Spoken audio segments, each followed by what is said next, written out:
This week's Extra Life on F5 Live Refreshing Technology is proudly powered by EXA. EXA brings the latest technology to gamers, offering the most immersive products for the ultimate gaming experience. They've compiled the best elements of cutting-edge ENC tech, the latest in Bluetooth 5.0 and 7.1 surround, plus extra features into their headsets so everyone can enjoy a sensational gaming experience. And they've got headsets for Xbox, PlayStation, Switch, and PC. Plus, they won't break the bank. Learn more about the headsets that are available and any current promotions by going to f5live.tv/exa.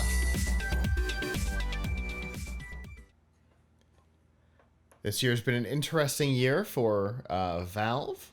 They finally found a hardware product category that worked for them. The Steam Deck came out to was announced and then released to much customer approval. There were some day one issues that were solved over the first week, which, honestly, great turnaround time on all of that.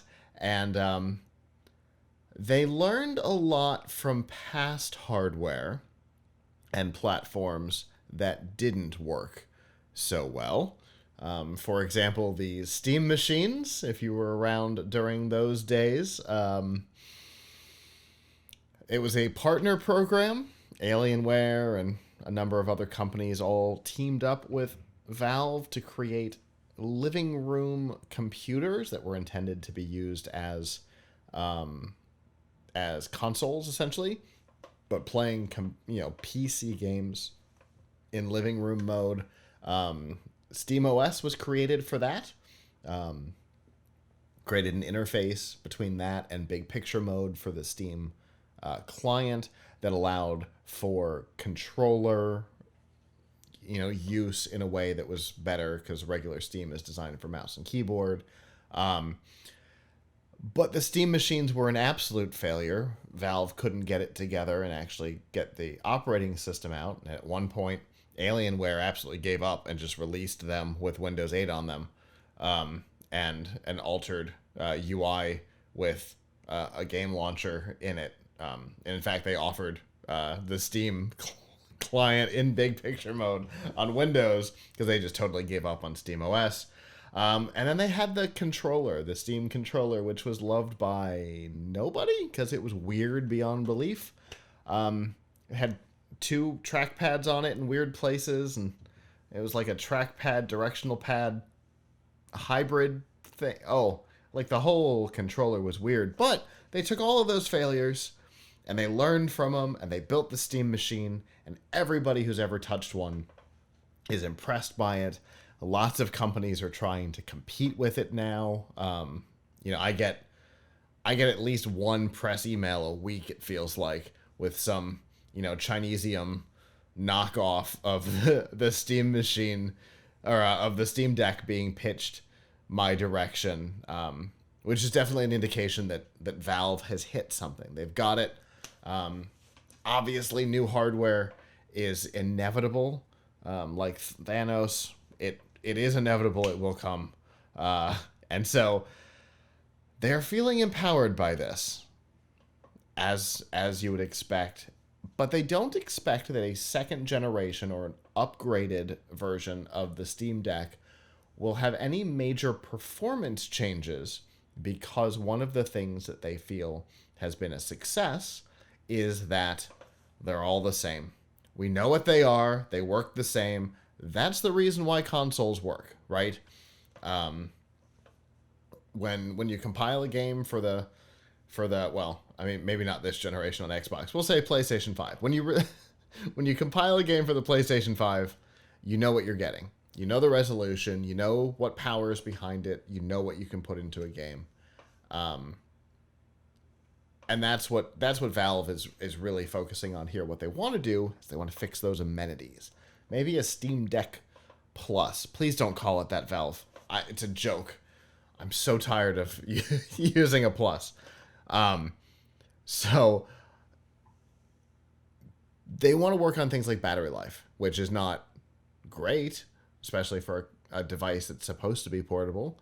So they want to work on that. They want to work on some of the things surrounding it, make the experience better, which I think is a solid idea. You know, we see it. PlayStation does it every generation, right? The PlayStation comes out, and then there's a second generation. What do? They pull the power supply out of the console. They make it a little smaller. They manage to beef it up a little bit. And it's the second generation. With the PS3, there were, I think, three where there was Big Bertha, and then the normal one, and I think there was the Pro. Um, it's it's a long-standing tradition. At some point, there'll be a next generation, but for now, they want to essentially do an enhanced model to fix some of the things that customers have said they could do better. What do you think? Yeah, I mean, that's good. I think they should maybe give you the possibility of removing the removable Joy-Con controllers, sort of Joy-Con Yeah, style, yeah. would be good because a lot of people, I don't know what the track record is at this point with drift or whatever, but obviously that's been a big concern is the controllers wearing out Mm-hmm. and you can't replace them. Right. So that would uh, that would be a major issue. Because So I think it's that more Nintendo Switch Lite than it is Nintendo Switch. Right. yes, yes. So being able to change those would be, I think, would be good. Maybe definitely improve the battery life. Maybe improve the screen a little Mm-hmm. bit. Could they get That's one of the like features they've Nintendo? Could they talked get an about. OLED? Could they get an OLED panel in there? Um, does it have? Does it, I'm not sure. Does it support Wi-Fi 6E? I Um, don't think so. I think it's six flat. right. So like that's another thing. A lot of gaming systems now do 6E, particularly because this is a cloud-based system. There's a lot of cloud gaming going on in this. Having 6E would probably be better. Um,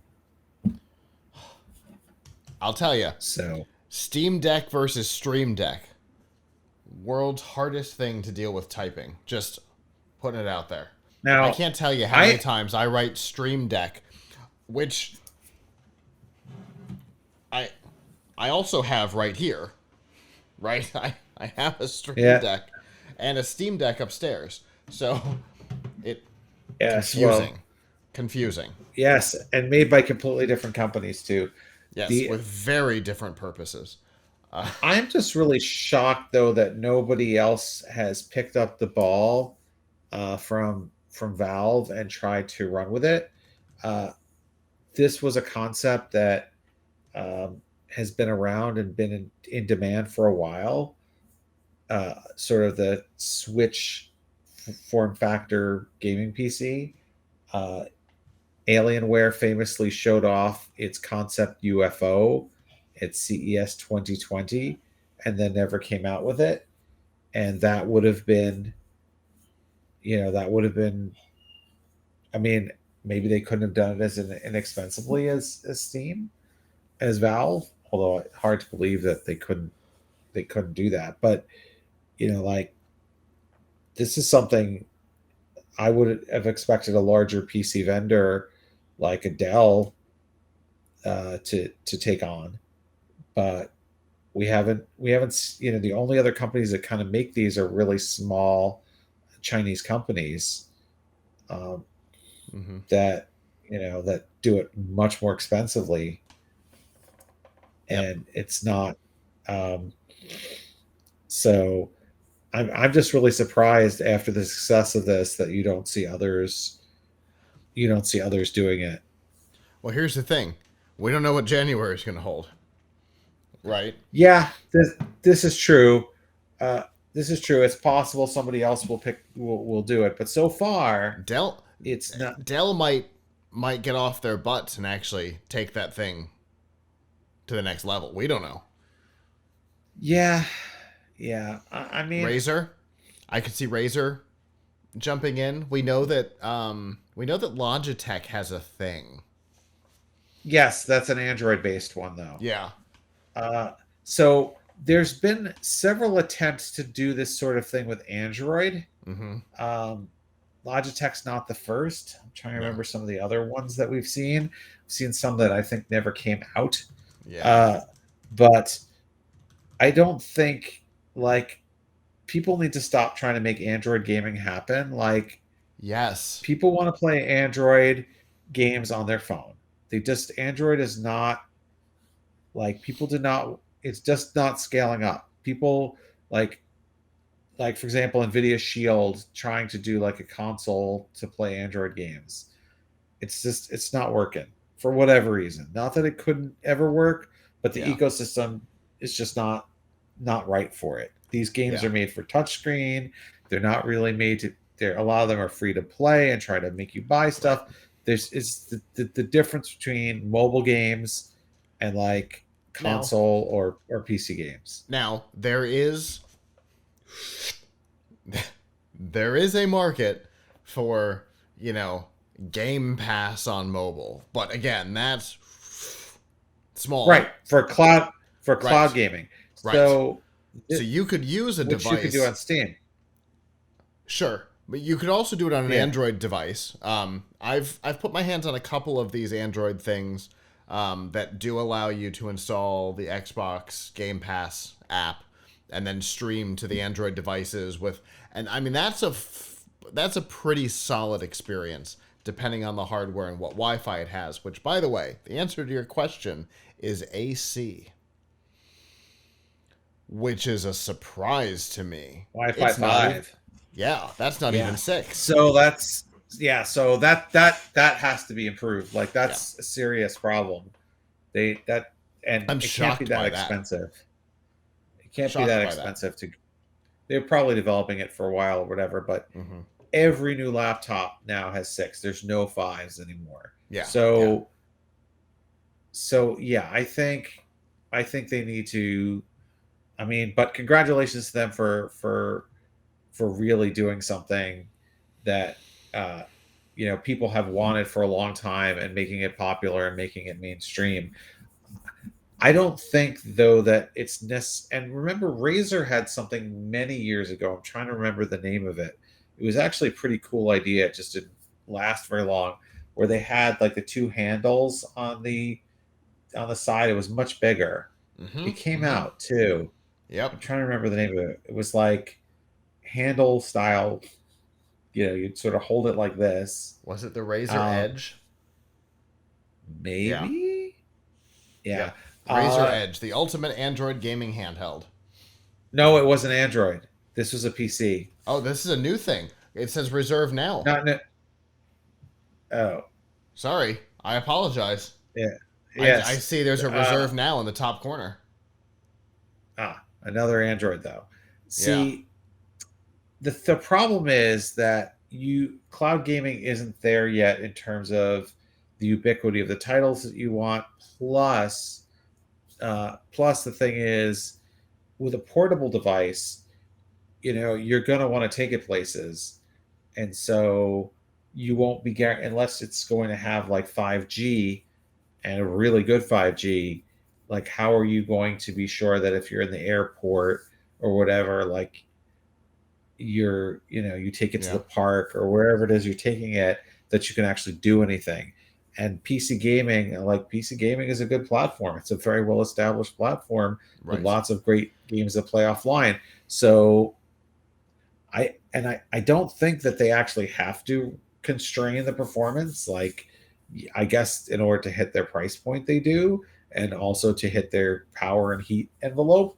But like, if Intel comes out with or AMD come out with, much better, you know, much better integrated graphics for this kind of thing, they should absolutely upgrade it because I mean, every ounce of performance you will be able to use. Just as a note, there will be a 5G version of the Edge. Because now I'm reading on this thing Yeah. with millimeter, so proper 5G, not not the 5G, the the UC or whatever, and it is 6E. So All the things that Yeah. we're saying, except again that it's Android based, but it is very focused. It talks about Game Pass. It's very focused on that experience. So, Yeah. but yeah, enhance the Wi-Fi, enhance the screen, possibly offer a 5G UC version. Definitely improve the battery. Those would be the things that I think Valve should be focusing on, based entirely on, you know, my knowledge and experience with the device. Those are the things that I think Yeah. they should hit hard. What I don't think they should do, however, is go back to the Steam controller. Partially because the first one was so bad that I fear that they would do it again. But partially because I think the name is probably damaged at this point. Maybe come up with a new name for it. You know, SteamCon, or, well, but it's probably an actual convention with that name, so not that. But, you know, come up with a different name for it. Because now we've got a solid reason for it to exist, right? The original controller was kind of intended to be paired with the Steam machines that never really happened, and they were weird. They have learned about, you know, control styles. I described the original controllers as somebody who talked to somebody on the phone who was holding a controller, and based entirely on that phone call went and designed something, but had never actually seen one in person, because it's definitely like a cartoon version of a controller. But now they have figured out controls. The Steam Deck holds solid. The controls are exactly where you expect them to be. They might be able to make a controller, but if they call it like the Steam Controller 2, people are going to be like, no, thank you. But when docked, take your controller, sit back, right? Stay in the ecosystem. You don't have to worry about, you know, I've got my nice expensive Steam Deck and I'm using a $20 Logitech controller or whatever. I'm using an Xbox or a PlayStation controller. I got one from Steam. I got one that's designed to go with this device. I think that would be good. Just please don't use that name. Please don't, like, try and make it a follow-up to the disaster that was the first one. That's my Yeah, sure. I mean, I think recommendation. they got to come up with a better brand, right? Steam Deck is a really solid name. I Yeah. Yes, Steam Deck versus Stream Deck is very confusing for those of us who are gamers and in production. But outside of that, it's not that confusing for most people. It's a solid name, and it describes the thing. You know what it is from the name. You kind of know what you're getting into. Have a creative name like that. They didn't call it the Steam Handheld, or, you know, whatever, or the Steam Machines, right? Stupid names. Go with this better naming convention. Leave the Steam controller in the past and come into the future with something new. You know, don't try and pull an OnlyFans. Your brand is Steam controller is damaged. Don't try and go back to it. Go with something new. But I think the idea of a new controller is a solid idea. Most of the time, people want the peripherals to match the device, right? And so there you go. There you have it. You could stay in the ecosystem when it's docked. So we will definitely see what comes from that, and what might come from a second generation or an updated version of the first. Hello, YouTube. Thanks for watching, and I hope you enjoyed this episode of F5 Live Refreshing Technology. If you did, please subscribe to the channel down below, and of course hit the notification bell, because we know that subscriptions don't mean much on YouTube anymore. If you've got topics that you'd like us to talk about in the future, please comment them down below. And if you'd like to not follow us on YouTube, there's lots of ways that you can follow along with our content by going to plughitslive.com/subscribe. There you'll see all of our shows and all of the ways that you can watch, listen, and follow along.